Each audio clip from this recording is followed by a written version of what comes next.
যতই বাঙালি new year celebration করুক না কিনা, আজকের দিনটা মানে পয়লা বৈশাখ কিন্তু প্রত্যেকটা বাঙালির কাছে অনেক অনেক আনন্দের দিন। তো আজকে সকালের ব্লগ তোমরা নিশ্চয়ই দেখেই ফেলেছ আমি সকালটা কীভাবে কাটলাম। তো এবার বিকালে বেরিয়ে পড়ছি আজকের দিনে সবথেকে সুস্টফার হালখাতা করতে। তো আমি বেরিয়েও গেছি রেডি হয়ে, তোমরা দেখে নিয়েছো আমার ফুল লুক। অ্যান্ড এই যে আমি যাচ্ছি, তো ফার্স্ট আমি চলে গেছিলাম আমার বান্ধবীর দোকানে। তো বান্ধবীদের দোকানে হচ্ছে কসমেটিক্সের দোকান, ওখানে গিয়ে আমি কটা জিনিস কেনার ছিল আর নেমন্তন্নও করেছিল, সেই জন্যও গেছিলাম। দেন আমি চলে যাই আর একটা জামা কাপড়ের দোকানে। আমার এবার বেশি হালখাতা ছিল না, দুটো ছিল। তো তারপরে ওখান থেকে আমি চলে আসি মেলায়। তো আমাদের বনগাঁয় তোমরা যারা যারা থাকো সবাই জানো 1 মাস ধরে চৈত্র মেলা হয়, আর সেই মেলাতেই আজকে এসেছিলাম। মারাত্মক ভিড় হয়েছিল।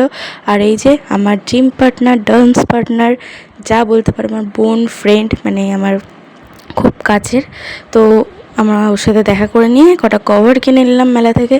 দেন আমরা মেলার ভিড়ে আটকে গেছিলাম, তারপরে হুট করে ছোটদির সাথেও দেখা হয়ে যায়, আর ছোটদির সাথেও একটু ভিডিও ক্লিক নিয়ে নিই। দেন আমরা চলে আসি রেস্টুরেন্টে। দেন আমরা একটু খাওয়া দাওয়া করে নিই। তো এইভাবেই আজকের দিনটা কাটালাম। তো ভিডিওটা যদি ভালো লেগে থাকে অবশ্যই লাইক করে দিও। And tata.